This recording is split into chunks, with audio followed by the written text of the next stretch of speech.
Today we will discuss about concept of principal plane. हमने एक optics में जब कॉम्बिनेशन ऑफ लेंसेज को हम सॉल्व करते हैं तो हमारे पास एक कॉन्सेप्ट होता है cardinal point. Okay, cardinal point is an hypothetical assumption, या फिर हम इसको कह सकते हैं कि ये एक इंटरनल ऑप्टिकल सिस्टम है।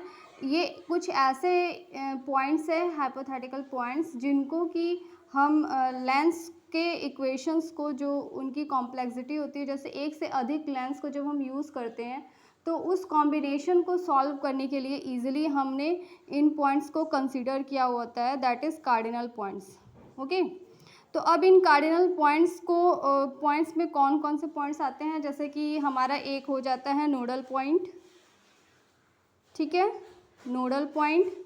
दूसरा जो है वो है प्रिंसिपल पॉइंट, और तीसरा जो है वो है, तीसरा हमारा हो जाता है एक और पॉइंट जिसे हम कहते हैं फोकल पॉइंट्स, ठीक है, फोकल पॉइंट। अब इसमें हमने ये जो हमारा सेकंड पॉइंट लिया हुआ है प्रिंसिपल पॉइंट, हम इसको स्टडी करने वाले हैं, ठीक है। एक्चुअली ये तीनों का डिटर्मिनेशन जो है वो दो लेंस के कॉम्बिनेशन से होगा। हम ऐसे लेंस लेंगे जो कि बहुत ही पतले होंगे, और उन पतले लेंसेज को जिसकी की थिकनेस बहुत कम होगी तो हम उनके थिकनेस को क्या कर देंगे, रिमूव कर देंगे, या फिर as a negligible, physically not acceptable मान लेंगे, ठीक है। तो हमारे पास दो लेंस होंगे, एक ये और दूसरा ये, ठीक। अब ये जो इसका सेंटर हो गया और ये इस लेंस का सेंटर हो गया, ये दोनों एक बहुत ही थिन लेंस है जिसके की विड्थ को हम लोग नेगलेक्ट कर सकते हैं।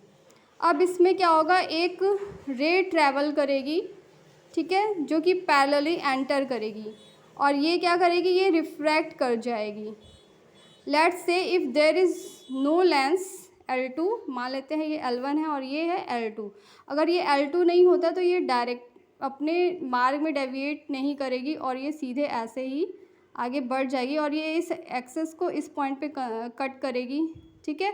तो ये इसका फोकल लेंथ हो गया F1, बट क्योंकि ये लेंस है तो ये क्या होगी, ये यहाँ से रिफ्रैक्ट हो जाएगी और इसको ऑप्टिक एक्सेस को यहाँ पे कट करेगी। मान लेते हैं ये पॉइंट O, ठीक है। तो अब हम कैसे पता करेंगे कि प्रिंसिपल पॉइंट है क्या, ठीक है। तो ये जो रे रिफ्रैक्ट हुई है हम इसको फॉरवर्ड डायरेक्शन में प्रोसीड करेंगे, और यहाँ से ये जो रे यहाँ पे रिफ्रैक्ट हुई है इसको बैकवर्ड डायरेक्शन में प्रोसीड करेंगे। तो ये दोनों रे जहाँ पे इंटरसेक्ट करेगी, दिस इज़ पॉइंट H1, और ये इस प्लेन से जब हम इस पॉइंट से नॉर्मल ड्रॉ करेंगे इस एक्सेस पे, तो इसको मान लेते हैं O, P, ये O है ही, इसको मान लेते हैं P। तो this is the principal point, this is principal point. यानी कि जो पहला रे रिफ्रैक्ट हुआ उसको फॉरवर्ड डायरेक्शन में प्रोसीड करेंगे, और जो दूसरा रिफ्रैक्ट हुआ उसको बैकवर्ड डायरेक्शन में प्रोसीड करेंगे। तो दोनों ही लाइन जहाँ पे इंटरसेक्ट करेंगे वो उस पॉइंट से जब हम परपेंडिकुलर और नॉर्मल ड्रॉ करेंगे ऑप्टिक एक्सेस पे, तो वो हमारा हो जाएगा प्रिंसिपल पॉइंट, ठीक है। और ये जिस प्लेन में होगा उस प्लेन को हम कहेंगे principal plane. Okay, so this is all about the concept of principal plane.